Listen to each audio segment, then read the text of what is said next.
After a stroke, it is common for some people to start feeling depressed. To talk more about this is our 9 health expert, Dr. Kohli, joining us this morning. Dr. Kohli, thank you.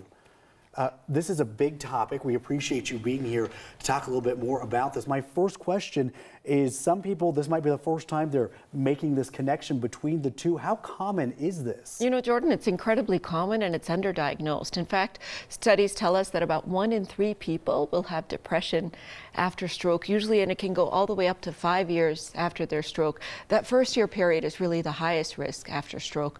But this is substantially higher than the background rate in the population, which is like 5 to 13%.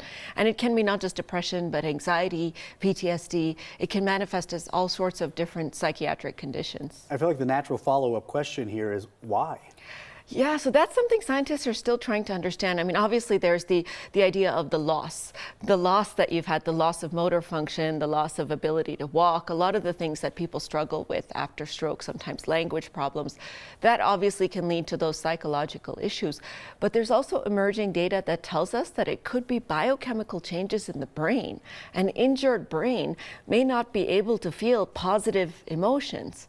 So the fact that the stroke injures the brain and the brain is healing, it doesn't quite heal in the right way, and you can't actually experience those positive emotions. That is something, and maybe this is embarrassing for me to admit, but I've never connected that with this. Yeah, and it's very common, and that's one of the reasons that friends, family members, even healthcare providers need to really have their radar up after a stroke to really look for those findings, because often the person having the stroke may not have insight or may not realize that they're depressed, because it actually changes the way that their brain even sort of interprets their own emotions. Yeah, absolutely. So for people that maybe this is them that we're describing, or somebody in their family, what are ways that you as a professional would recommend to help them battle this depression? I would say first and most importantly, you have to be aware of it, because people who have stroke, have depression after stroke, they don't recover as well. They have a higher risk of dying.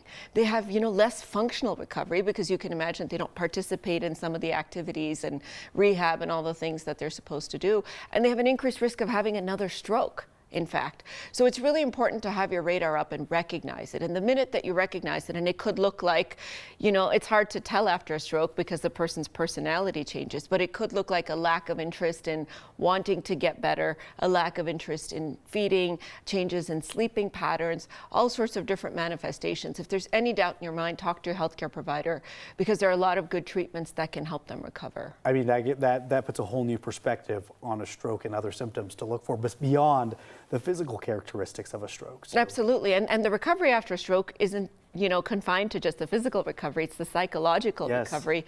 So it's really important for us to start thinking about that. Well, Dr. Kohli, we appreciate you bringing awareness to this, because you taught me something new this morning, and that is absolutely something I'm going to be talking to a lot more people about, so we appreciate it. All right, let's get a check of your forecast.